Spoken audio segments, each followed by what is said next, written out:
पक्षातून काही उमेदवारांनी तुमच्या माघार घेतली, त्यानंतर संजय राऊत यांनी टीका केली भाजपवर, पैसे वगैरे उधळले, ते सगळी टीका होती.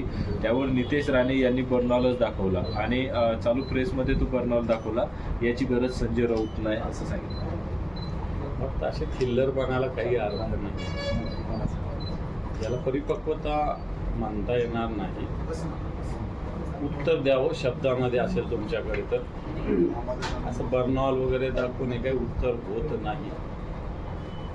त्याच्यामुळं जे संजय राऊत साहेब बोलले, ज्या पद्धतीनं सत्ता संपत्ती याचं मिसयूज आत्ताच्या घडीला देशात चालू आहे, महाराष्ट्रातही चालू आहे. जसं काल कोणते तरी नेते म्हणले की भारतीय जनता पार्टी असो, शिंदे गट असो, यांना निवडणुकाच नको आहे. आपण जो माणूस म्हणेल तो निवडून आला पाहिजे, अशा प्रकारची परिस्थिती आहे. विरोधात सुद्धा कोणी उभं नाही राहिलं पाहिजे. खरं तर लोकशाहीमध्ये अशा पद्धतीनं ठीक आहे, निवडणुकीत यश अपयश ही स्वतंत्र बाजू असते, परंतु निवडणुका लढल्या पाहिजे.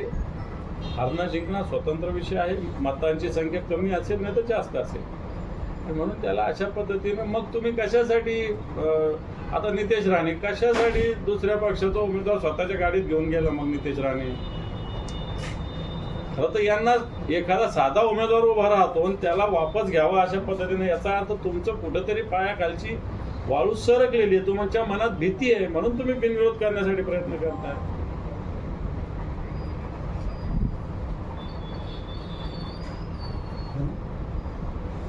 दादा, जिल्हा बँकेमध्ये आता महाविकास आघाडी विरुद्ध महायुती असं चित्र दाखवलं जात आहे, आणि यापूर्वी जिल्हा बँकेत तसं कधी नव्हतं. म्हणजे सर्व पक्ष एकत्र येऊन त्या बँकेच्या हितासाठी असाच प्रयत्न व्हावा. जिल्हा बँक ही काही राजकारणाचा अड्डा नाही, जिल्ह्यातल्या शेतकऱ्यांच्या हितासाठी लढणारी काम करणारी ही बँक आहे.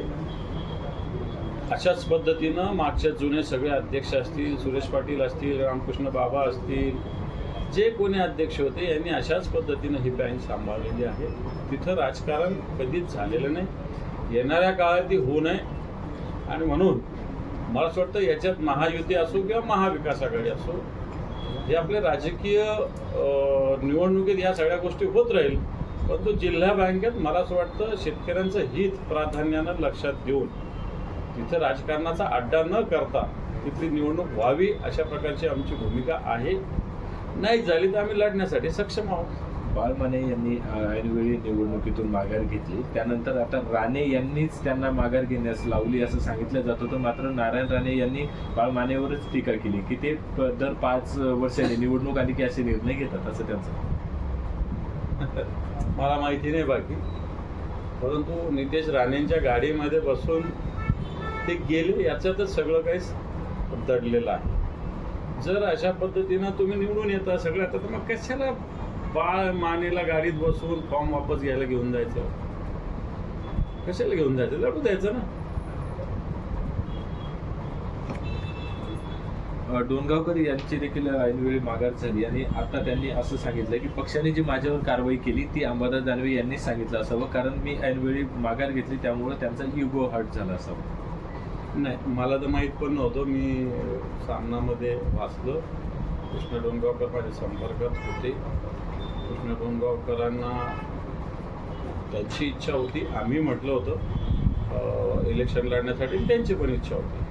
म्हणजे काल सकाळपर्यंत होती, अचानक दुपारी 1-1.5 वाजता त्यांची इच्छा काहीतरी म्हणजे कारखान्याला नोटीस आली म्हणून मला असं या भीतीनं त्यांनी विड्रॉ केलेलं आहे, हे सत्य आहे. बाकी कारवाई बिरवाई तर मी पण सामनाचा ऑनलाईन संध्याकाळी बघितलं, त्यामुळे मी काही अशा भानगडीत पडत नाही. पक्षप्रमुख आहे असं कोणाचं ऐकून काही करत नाही.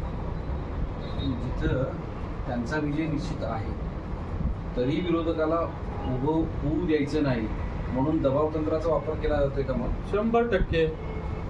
आता आम्ही सांगत नाही कोण आलेले काही कोणाकोणाचे. आता समजा आमचे हे गणेश लोखंडे इथं बसलेले, आम्ही यांचं ऑलरेडी सबस्टिट्यूट फॉर्म भरलेला होता.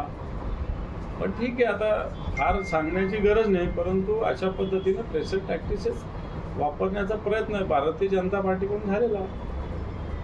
पण या सगळ्या प्रक्रियेतून महाविकास आघाडीची आणि विशेषतः ठाकरे शेडीची म्हणजे प्रतिमेचा विषय आपण आज चर्चेला आलेला. कोणता झाला? एक ठिकाणचं झालं फक्त रत्नागिरीचं, बाकी सगळ्या ठिकाणी आमचे उमेदवार उभे आहेत. सगळ्या ठिकाणी उभे आमचे उमेदवार.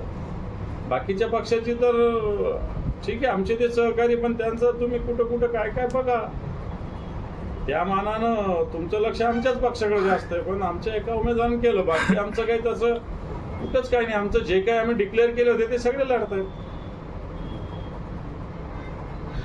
आता एसटीचे दर वाढवण्याचा अंदाज व्यक्त केला जातोय, तसं सूचक वक्तव्य देखील प्रताप सरनाईक यांनी केलं. इंधन दर वाढल्यामुळं एसटी तोट्यात चालली असं त्यांचं मत. एसटी कधी फायद्यात होते? एसटी काय फायद्यासाठी चालवली जाते का? एसटी जनतेच्या सेवेसाठी चालवली जाते. बहुजन हिताय बहुजन सुखाय असं तिचं ब्रीद वाक्य आहे. त्यामुळे एसटी काय धंदा करण्यासाठी नाही चालवली जात. त्याच्यावर जो काही तोटा असेल तो राज्य सरकारने एसटी महामंडळाने स्वीकारला पाहिजे. जनतेला कमीत कमी दरामध्ये सेवा दिली पाहिजे. एसटी काय धंदा करण्यासाठी नाही. जर धंदा करण्यासाठी एसटी असेल तर मग गरज काय? बाकी प्रायव्हेट कंपन्यांना देता येईल ना, मग एसटीची गरज काय? त्याच्यामुळे मला असं वाटतं सरनाईक हे काय व्यावसायिक आहे, त्यामुळे प्रत्येक गोष्ट व्यवसाय अँगलनेच बघतात ते. एसटी काय व्यवसाय अँगलने बघायची गरज नाही आहे. राज्य सरकारने अशा पद्धतीनं इथं सबसिडी दिली पाहिजे एसटीला मोठ्या प्रमाणावर. वेगवेगळ्या याच्यामध्ये देतात, जिथं मागत नाही लोक तिथं देतात, इथं दिली पाहिजे. दादा, राज्याच्या 14,000 ग्रामपंचायतीच्या निवडणुका रद्द केल्या 6 महिन्यात. हो. आणि त्या पंचायतीमध्ये असले जवळपास 50,000 कर्मचारी 5 महिन्यापासून त्यांना पगार नाही. तर प्रश्न पडला आहे की या सगळ्या निवडणुका का रखडवल्या गेल्या, काय असं होतं आणि त्यांचे पगार का नाहीत कर्मचारी? खरं तर हा अतिशय गंभीर प्रश्न आहे महाराष्ट्रातला. 14,000 ग्रामपंचायतीच्या निवडणुका पेंडिंग आहे. मधल्या काळात प्रशासक म्हणून काही सरपंचांना तिथल्या सरपंचांना संधी दिली, परंतु या सरपंचांना कोणताही अधिकार नाही, फक्त नाव आहे सरपंचाचं. आर्थिक अधिकार रुपयाचा सुद्धा नाही. सरपंचाशिवाय ग्रामसेवक सुद्धा 1 रुपया सुद्धा खर्च करू शकत नाही. पगारचा सोडा, पण एखादं आता पाण्याचा सध्या काळ आहे, उन्हाळ्याचा काळ आहे, एखादी मोटर खराब झाली ती दुरुस्त करायची 500 रुपये द्यायचे तरी ग्रामपंचायत देऊ शकत नाही. अशा प्रकारची स्थिती. पण तो सरकारला याच्यात घेणं देणं नाही. सरकारला तर विधान परिषदेचे लोक बिनविरोध निवडून आणण्यात घेणं देणं राहिले. खरं तर ही 14,000 ग्रामपंचायतीचा विषय अतिशय महाराष्ट्राच्या दृष्टीने महत्त्वाचा. एक तर निवडणुका जाहीर झाल्या पाहिजे, नाही तर अधिकार असणारा प्रशासक नेमला पाहिजे. सरपंच तोय, त्याला नका नेमू. कारण कसं आहे, राजकीय दृष्ट्या एखादा सरपंच राहील, त्याला निवडून यायची शाश्वती नाही राहील, त्याने मिसयूज केला या सगळ्या काळात. त्यापेक्षा एखाद्या शासकीय अधिकाऱ्याला प्रशासक करा त्या ठिकाणी. सरकारने हे पावलं उचलली पाहिजे, ताबडतोब निवडणुका जाहीर केल्या पाहिजे. आज जे संजय सिसोदियाच्या गाडीत अब्दुल सत्तार प्रवास केला, काल टीका पाहायला मिळत होती. नाराज होते अब्दुल सत्तार. तर एका गाडीत प्रवास केला म्हणजे काय सगळं झालं अशातला काही भाग नाही. डिझेल त्यांच्यामुळे केला असेल. यांची एकमेकांबद्दलची पदप्रतिष्ठेसाठी जी महत्वाकांक्षा आहे ती काही संपत नाही. अशी कधी कोणाचीच संपत नसते, त्यांची कुठून संपत? ते टोकाचीच दिसते आहे. कारण मला पालकमंत्री केलं नाही म्हणून तू होऊ नये. मधल्या काळात तुमच्या बरोबर सत्तेत असताना, महाविकास आघाडीची सत्ता असताना एक मंत्री होते म्हणून यांचा तिळपापड व्हायचा, असं सगळं चालू होतं. हे कंटिन्यू चालूच राहणार. चालूच राहणार. जिल्हा बँकेत कल्याण काळे यांनी असं सांगितलंय की बिनविरोध निवडणूक व्हावी म्हणून वरिष्ठ काही नेते, महायुतीचे नेते आणि आम्ही वरती बसलो होतो, तशी चर्चाही झाली. शेतकऱ्यांचे विषय, त्यामुळे बिनविरोध व्हावी अशी त्यांची देखील इच्छा आहे. तसं महाविकास आघाडीतले नेतेच बोलतात, तर तसं तुम्ही देखील बोलू मानते ना. तो जिल्हा बँक राजकारणात अड्डा होऊन हे मी स्पष्ट बोलतो. जिल्हा परिषद आणि महानगरपालिकेमध्ये त्यांच्या शिंदे गटाची पिछाड झाली होती. आतापासून म्हणजे काल परवा जी काही शिंदे बैठक घेतली सगळ्या आमदार आणि खासदारांची, त्याच्यात त्यांनी कॅप्टन बदलले. आतापर्यंत शिरसाट बदल होते, आता खासदार मंडळाने कॅप्टन केलं असं सत्तार म्हणतात. मला असं वाटतं सूर्यकुमार जाऊन श्रेयस अय्यर कॅप्टन झाला तसंच आहे. त्यांनी काय फरक कॅप्टन बदलण्याची परिस्थिती बदलली. काय बदलत नसते. तुम्ही जेव्हा वर्षाच्या एका कार्यक्रमामध्ये दोन्ही शिवसेना एकत्र यावं असं म्हणले होते, तर त्यावरती आता शिवसैनिकांच्या काय भावना आहेत? मी बोललो ना, आता रिपीट काय त्याच्यात बोललो. आता त्याच्यात 4दा बोललो मी आता सगळं. सध्या शिवसैनिकांच्या भावना ते तुम्ही बघा, आता मला काय माहिती. मला नाही कोणी भेटलेलं.